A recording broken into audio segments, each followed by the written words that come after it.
Hey everyone, and welcome back to my channel. I am this Curvy Yogi, and I am back with my day number 21 Black History Month vlog. And today I am going to be talking about the history of black hair and how we got to the natural hair movement that we are in today. And I'm also going to give you a look into my own natural hair journey and how I got to where I am today. So let's get into it.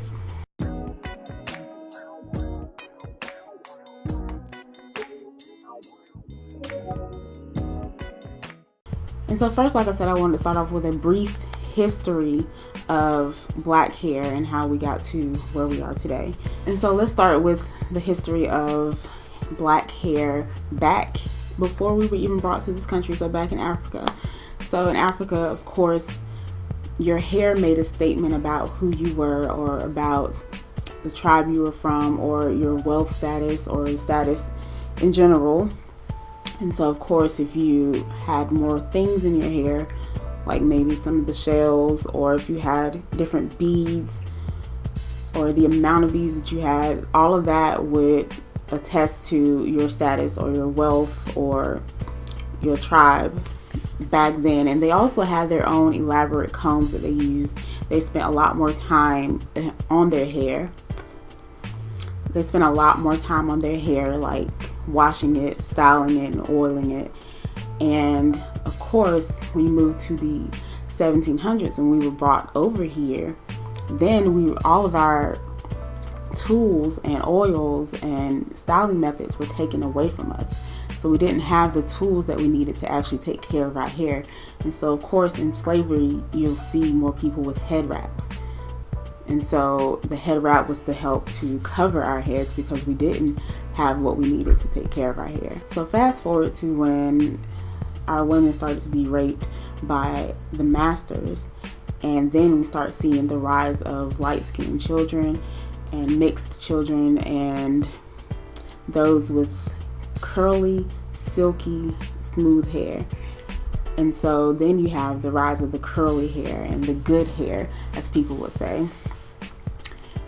And that led to more colorism in the black community. This is where we start seeing how light skin was more privileged than dark skin. So those who were light skinned were more likely to be in the house with the white masters than the dark skin were more likely to be out in the field. And so fast forward a little bit more to the 1800s, where we start to see the straightening comb gain more popularity. And this is where we have the comb that you put on the stove to heat so that we can temporarily straighten our hair. And this is where we kind of started moving towards looking like the European standard of beauty.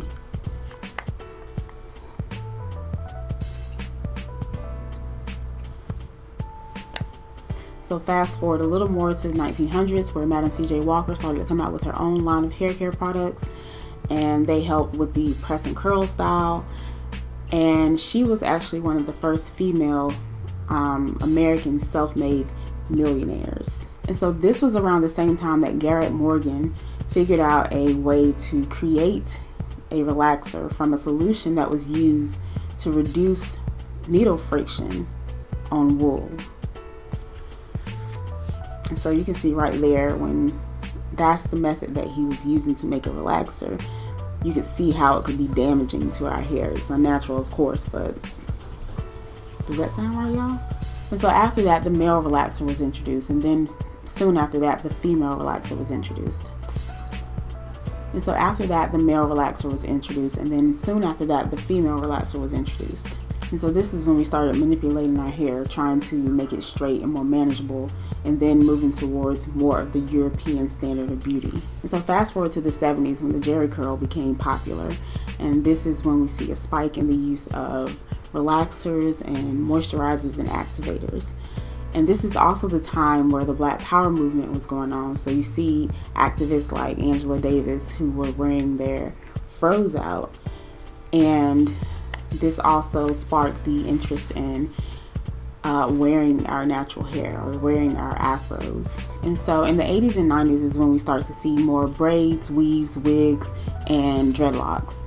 And in the 2000s is when we start to see a lot of celebrities start to wear their natural hair out. And this is what prompted more people to start to move away from using relaxers and growing out their natural hair.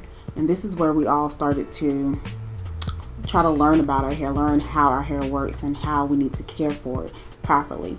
And so you see the rise of using more oils and more natural ways to care for our hair other than just relaxing it and chemically processing it. And so that was a very brief history of black hair in general. And so now I just want to go into a very brief history of my natural hair movement, which started about 3 years ago. Which I say 3 years ago because of course Facebook Memories gives you that time frame of where you see different pictures that you posted years ago. And I saw that one picture that I posted where I actually cut off, or I was about to cut off my relaxed ends and start that whole natural hair movement. So I never did the big chop, but I did cut off the ends. And so that was about 3 years ago. So I'm going to say my natural hair journey started about 5 years ago. I'm going to give it 5 years to include the transition period before I actually cut them off. And so starting even before that, my aunt used to do my hair, and she used to do my relaxers, wrap it, make sure that it's silky, keep it. And she did a great job because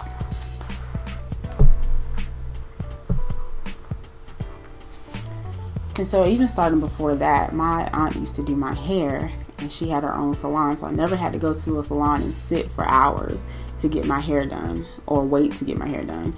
It was always a couple of hours and I was done. So I think I was spoiled with that because I definitely do not go to salons now. So when I was growing up, I knew how to do my hair, wash it, dry it, braid it, grease it, all the things that you need to do to take care of it in between relaxers. The only thing that I did not know how to do was the relaxer.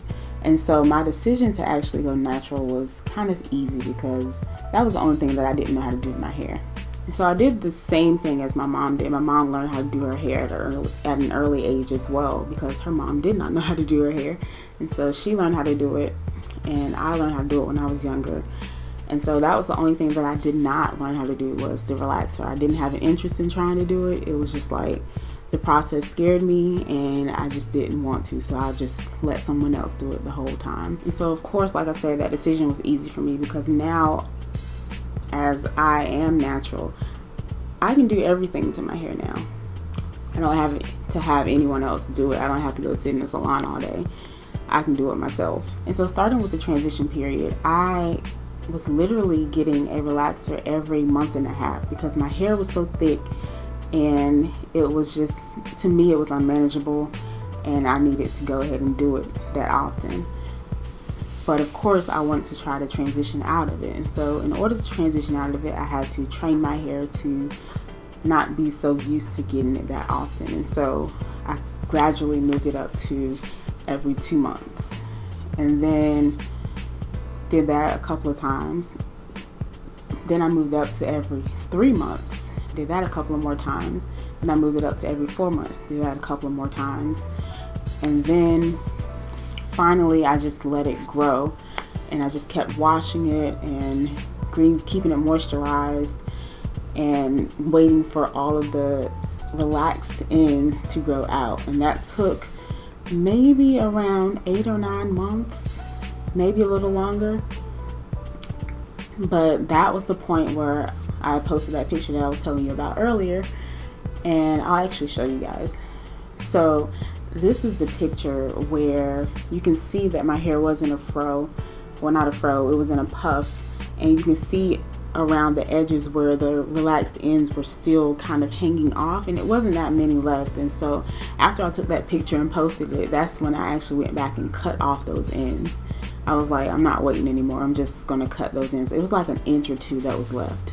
And so that's when I started to experiment with different products, trying to see what works for my hair or what I need to do. And of course, starting out, my hair just kind of soaks up oil, and so it absorbs it, but it just feels dry. And so I had to find a way to retain the moisture that I was putting in my hair. And of course, what I was doing before wasn't working. And y'all, I have 4C hair, and so I needed all the moisture I can get, all of the tips for detangling and keeping it detangled, and keeping my hair from just knotting up together. And so that's been a journey. It's still a journey, but I can do my hair a lot better than I did before. And so fast forward to now, I use the lock method, which is leave-in conditioner, oil, and cream. And it's usually leave-in conditioner. I usually use, As I Am. I love As I Am products, especially their coconut co-wash. I use that religiously. And then for oils, it just depends. I mix a lot of oils together. So Jamaican black castor oil, olive oil, avocado, jojoba oil, different things. Whatever I find, I kind of mix it up every once in a while. But I mix them together and kind of shake them up. And then I will saturate my hair with it. Or not saturate, but at least oil it. Kind of like you grease your hair. And then for the cream, most of the time I use a mixture of coconut oil and shea butter. So melt the coconut oil down, melt the shea butter down, mix it together, let it kind of get creamy. And then that's my mixture that I use for my cream. Unless I have some other mixture some other product that I want to use for the moment. But most of the time it's shea butter and coconut oil. And so that method usually works for me when I do them in that order. And it helps me to retain moisture for at least a couple of days. And then of course you have to go back and re-moisturize it after about 3 days. And so this is still a journey for me, y'all. My hair is thick and it's actually long. It just shrinks a lot. And so of course my hair looks short to other people, but pretty sure it's about down to here. But of course shrinkage is real. And I am working on just making sure that my hair is moisturized, and anything that will help me to retain my length and help it to grow longer. I feel like my hair grows thick, but it doesn't grow longer. And it's still at that kind of awkward length stage where if I wear it out, if I wear a twist out, it still looks short. It still stops at about right here, of course, because my hair curls up really, really tight. Coils, actually. And so I'll keep trying to learn about my hair. And one of my favorite YouTubers to watch is Nappy Foo. So Nappy Foo TV, y'all go check her out, because she is one of the few YouTubers that I feel like educates her audience as she demonstrates. Y'all like that, right? Educates as she demonstrates.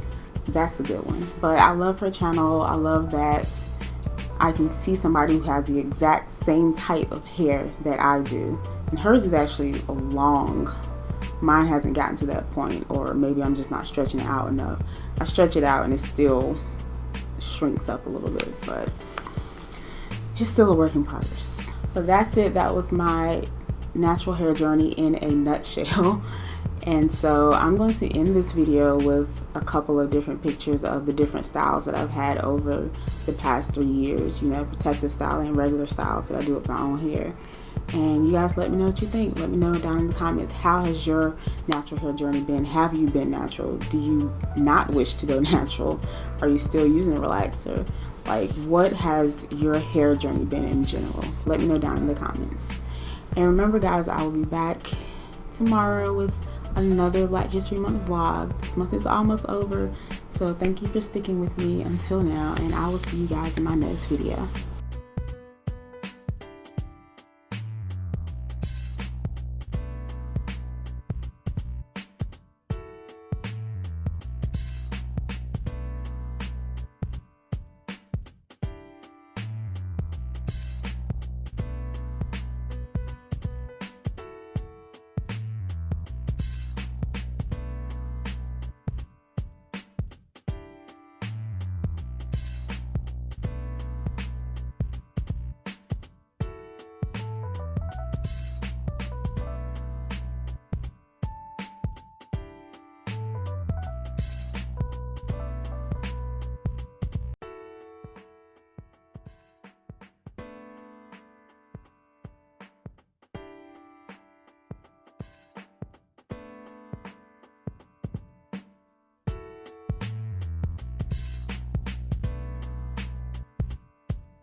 Thanks for watching. If you enjoyed this video, go ahead and give me a thumbs up and subscribe to my channel. Also tap the bell so that you can be notified when I upload new videos. Follow me on all of my socials and visit my website thiscurvyyogi.com for even more exclusive content. So I will see you guys soon.